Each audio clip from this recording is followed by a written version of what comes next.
Dang collector N D. પરમારની Indian Red Cross Society Ahwa શાખાની મુલાકાત, ફર્સ્ટ એડ તાલીમાર્થીઓને પ્રોવિઝનલ સર્ટિફિકેટનું વિતરણ, ફિઝિયોથેરાપી સેવાઓની પ્રશંસા અને વિદ્યાર્થીઓ સાથે સ્વચ્છતા અભિયાનમાં જોડાયા.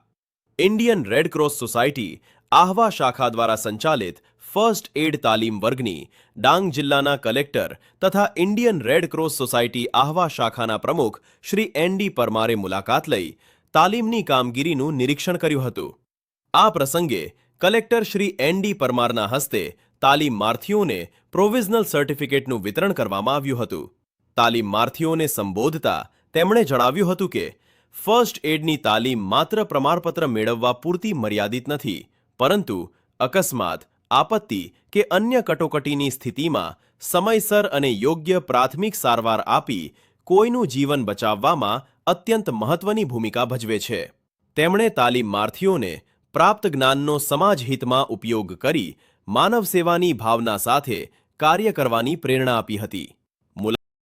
મુલાકાત દરમિયાન સ્વચ્છતા અભિયાન અંતર્ગત તાલીમ કેન્દ્રની આસપાસ પડેલો પ્લાસ્ટિક સહિતનો કચરો વિદ્યાર્થીઓ સાથે મળીને સાફ કરી સ્વચ્છતા અંગે પ્રેરણાદાયી સંદેશ આપ્યો હતો અને સ્વચ્છ પર્યાવરણ જાળવવા દરેક નાગરિકે સક્રિય સહભાગી બનવું જોઈએ. અંતમાં કલેક્ટર શ્રી એન.ડી. પરમારે Indian Red Cross Society Ahwa શાખાના ઉપપ્રમુખ ડોક્ટર એ.જી. પટેલ, ચેરમેન શ્રીમતી નયનાબેન પટેલ તેમજ આ સંસ્થાના ડિરેક્ટર અને જનસેવક એવા શ્રી ઝાકીરભાઈ ઝંકાર તેમજ કમિટીના તમામ સભ્યોની સેવાકીય કામગીરીની પ્રશંસા કરી તેમનો આભાર વ્યક્ત કર્યો અને ભાવિ કામગીરી માટે શુભેચ્છાઓ પાઠવી હતી. એડિટર લેખરાજની સાથે ગુજરાત સત્ય ટુડે ડાંગ. પરંતુ એને જરૂર પડે ત્યારે એને અમલવારી પણ કરવી પડે. તમે કોઈ વાહનમાં જઈ રહ્યા છો ત્યારે તમારી પાસે તમારા પોતાના વાહનમાં પણ, તમારા પોતાના ટુ વ્હીલરમાં, પોતાના ફોર વ્હીલરમાં પણ અમુક જે સાદી જેને પ્રાથમિક સારવારની કીટ કહીએ એ પ્રાથમિક સારવારની કીટ પણ આપણે આપણા વાહનમાં રાખી. ઘણીવાર આપણે રસ્તા પર પસાર થતા હોઈએ ત્યારે જોઈશું કે નાનકડો કંઈક બે વાહન કોલિઝન થયું.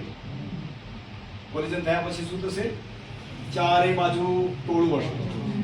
શું કામ કરશે? આ બધા ફોટા પાડશે, એક નાનકડા વિડીયો બનાવશે અને એને સેન્સિટાઇઝ કરશે. તમારા મતે એના કરતાં વધારે અગત્યનું શું છે?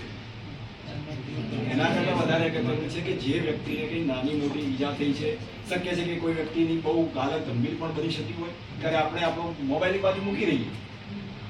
આપણા માટે ફોટો પાડો કે આપણા માટે મોબાઈલમાં એની ક્લિપ બનાવવી આપણા માટે અગત્યનું નથી, પરંતુ એક તમારી નાનકડી મદદ જે છે એ તમારી નાનકડી મદદ કોઈ વ્યક્તિનો જીવ બચાવે. તમે એને સમયસર